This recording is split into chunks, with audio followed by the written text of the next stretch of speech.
حسین ابن علی نے کمزور قلوب کے حامل لوگوں کو اور کمزور بدن کے حامل لوگوں کو وہ حوصلہ دیا ہے کہ اس حوصلے کی وجہ سے آج پوری دنیا کے جدید ترین اسلحے سے لیس سعودی اور اتحادی فوجی جب یمن کی سرزمین میں اترتے ہیں، میں نے ایک ویڈیو دیکھی، اس ویڈیو نے بتا دیا کہ ایمان کیا ہوتا ہے اور کفر کیا ہوتا ہے۔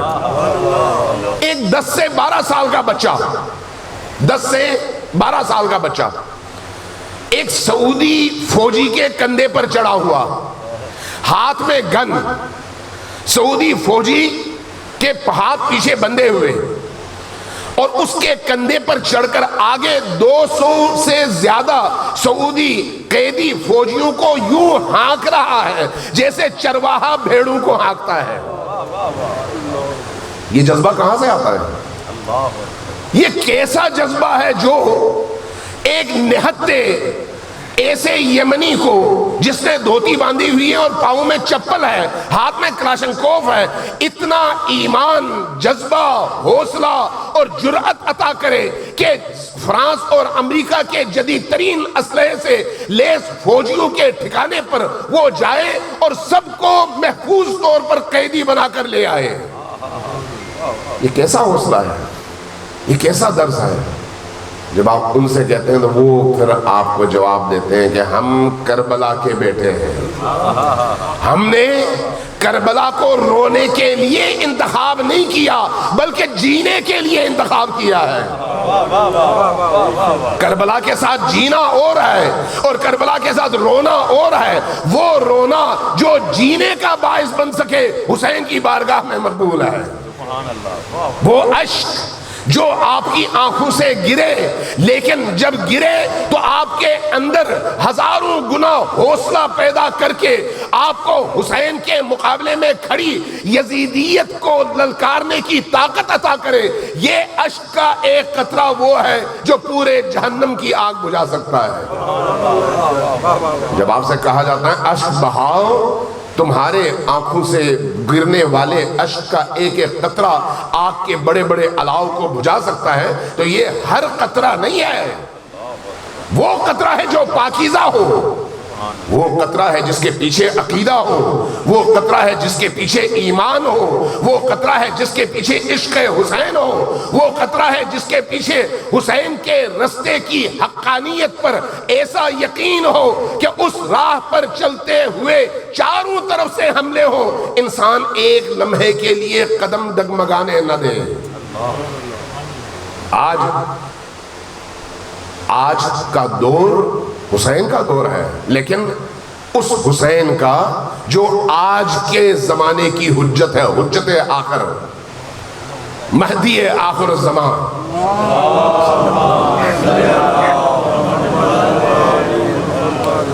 مہدی آخر الزمان کے دور میں بھی وہی حسینی للکار اور وہی حسینی حوصلہ چاہیے۔ آپ دیکھتے ہیں اس وقت اہل البیت کا مکتب تمام دنیا کے کفر کی طاقتوں کے مقابلے میں اسی طرح سے کھڑا ہے جس طرح سے کربلا میں یزیدیت کے مقابلے میں حسینیت کھڑی تھی۔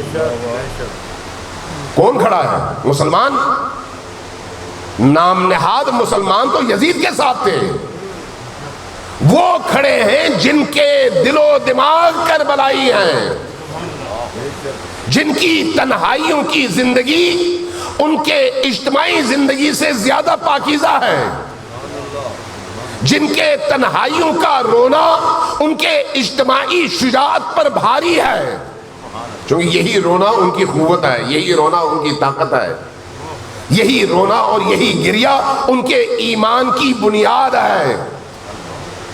ورنہ اگر کہیں پر کسی بندے کو ظلم سے مارا جائے تو اس ظلم کو دیکھ کر ہر صاحب ضمیر آدمی روتا ہے، تو اس رونے کا مطلب یہ ہے کہ وہ بہت باکردار اور حسینی ہے؟ نہیں، یہ مطلب نہیں ہے۔ درد جب ہو تو انسان روتا ہے، تو کیا یہ رونا باعث ہے کہ آپ کہیں کہ رونے والا جو ہے جتنا اونچی آواز سے روئے گا وہ اتنا ہی زیادہ حسینی ہوگا. نہیں، وہ رونا جو آپ کو اس مقام پر کھڑا کر دے کہ آپ کے رونے سے دشمن کا ہنسنا ختم ہو جائے،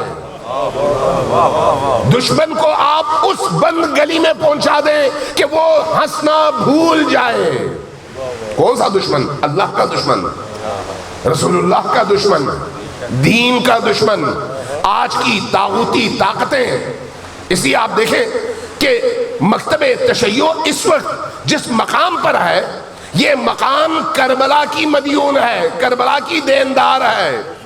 کربلا نے مکتب کو اس مقام تک پہنچایا ہے. اگر کربلا کی تاریخ پیچھے نہ ہوتی، کربلا کا یہ جذبہ پیچھے نہ ہوتا، کربلا کی یہ تربیت پیچھے نہ ہوتی، کربلا کا یہ احساس پیچھے نہ ہوتا، کربلا کی یہ آگ اور یہ شعلہ پیچھے نہ ہوتا، تو مکتب تشیع کا حال دوسروں سے بدتر ہوتا، بہتر نہ ہوتا.